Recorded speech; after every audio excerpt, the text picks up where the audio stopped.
He's putting it in the air. Yo, it's working. So it's finicky. That's actually kind of crazy. He's all the way up there. He says he's at the top. That is pretty crazy. Can you see? I don't know if you can see that. You did get a shot of a text from him coming in though. Oh, there we go. Where are you? You're not even gonna get slushies. Didn't get that. Starlink is a pretty cool idea, but what if you wanted to build your own version? One that isn't run by Elon Musk? Well, unfortunately, Transport Canada says I can't shoot my own satellites into space whenever I want, or ever, so I have to come up with a plan. Here's how real Starlink works. Your data goes from one ground station up to a satellite and back down to you, with one very expensive middle step. My plan is to replace that middle step with a drone, a really, really low orbit satellite. Here's the thing though, the drone doesn't actually have to be a drone. The physics works exactly the same if that middle node is just sitting on the ground somewhere. You just lose some range because that signal can't go through the Earth. So how far can two nodes talk to each other with nothing in between? This is a LoRa board, basically a tiny radio that trades speed for range. Wi-Fi and Bluetooth are fast but only work up close. Your phone gets real range, but only because there's a cell tower nearby doing the work, usually just covering a kilometer or two in a city. No, seriously, they really don't go very far. This is a neighborhood in Kamloops, BC. This is one mid-sized cell tower. And here is another one in the parking lot of a church. They are only 1 kilometer apart. It gets even more wild for the small DAS nodes. Here is one on a telephone pole, and just down the street is another one, only 170 meters apart. So hopefully this will give you a better frame of reference going into the LoRa tests. We connected to... Oh, I've lost the internet. What? So it doesn't say internet connection. John's got A, I'm gonna have B, and we're gonna see how far the Wi-Fi signal goes. Okay, I'm at 1 bar. It's way over by that tree by the garbage can over there. That's pretty good though. That's like an actual like Wi-Fi router. Like I'll start walking. Knock knock. This is Bob. Dude. Picture.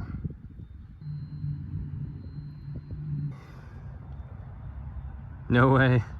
So it sends a bunch of them, and that's because it's sending a chunk, because the picture itself is too big, even though it's this really low quality thing. Oh. It worked. I don't know why we're yelling. I literally have texting right here. This is as far as I can go without being in the highway, so. Send. No way, dude. We may need a bigger area, yes.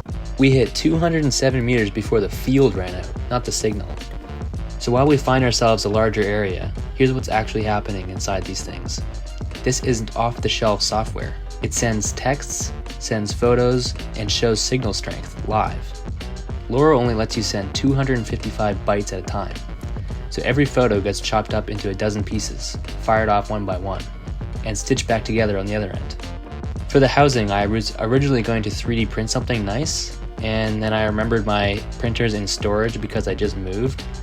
So instead, I used the plastic containers the boards actually shipped in. Turns out they're basically a perfect fit. I just drilled a hole for the antenna and one for the USB cable, and that's the enclosure. Oh, and they're powered by a couple of small phone chargers I just duct taped to the back. He's on A again, I'm on B, and we're going up the mountain. That's pretty good. Yeah.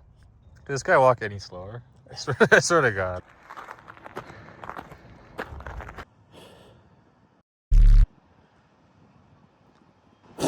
Don't beep that out. They're all the way down there. And we're still getting texts. Oh, he's saying inappropriate things. Go far.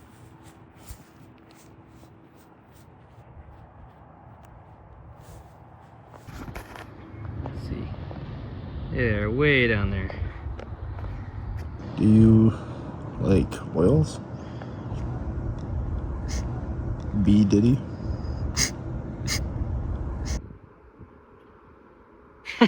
What the hell? The transmitter is sitting on my water bottle. Congrats. Question mark. Okay, so future Ben is gonna put the distance on screen of how far this is. And I think it's maybe like, I don't know, half a kilometer maybe? That's where we're going next. Okay, they just left me.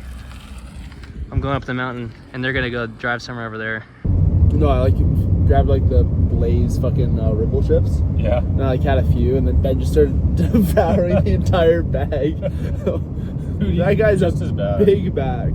He's like, John, there's only a few left. You better get in here. When I was down there, the mountain was blocking my signal. So I don't think they received that. Let's go Cooper's. And then we can also get them to drink. I'm kind of parched. Okay, I made it up to where they put the actual tower. So surely it must be a good spot. Oh my God, I'm tired. It's so hot. I don't know, man. Could you imagine if you got attacked by like a baby deer? You might have just died getting too hot going up the hill, honestly. Thanks. So you can see everything. Check it out. You look like an ant, bulk up. That's actually kind of crazy. He's all the way up there. He says he's at the top. That is pretty crazy. They got slushies without me. That's crazy. At least have it sitting on the ground. Wow. So slow.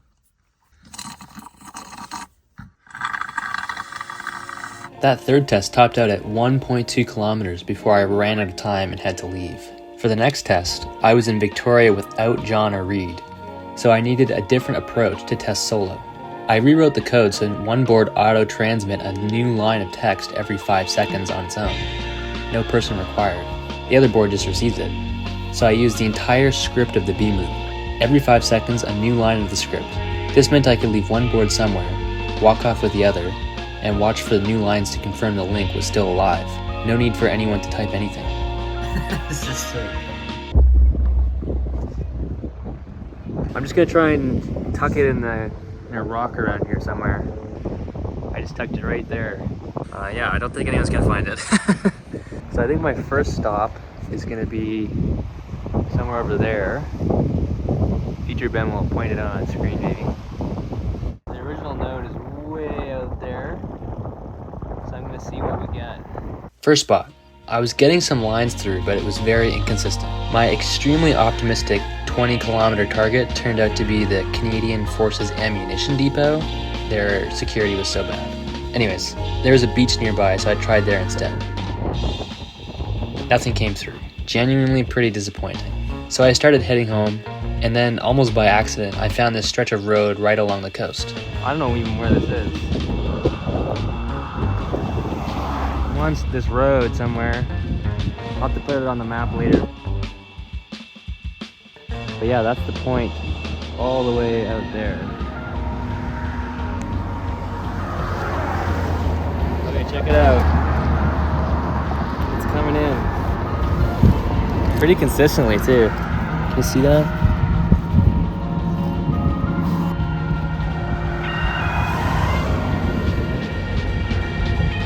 Look at that. That's so cool. Somehow it went 10 kilometers. The extra elevation at this last spot made a big difference. I think that gives me a reason to try the drone idea at some point to gain more elevation. But even here, 10 kilometers is already further than the actual cell tower we looked at in Kamloops. Considering it looks like a small homemade bomb, I think that's pretty cool. Thanks for watching.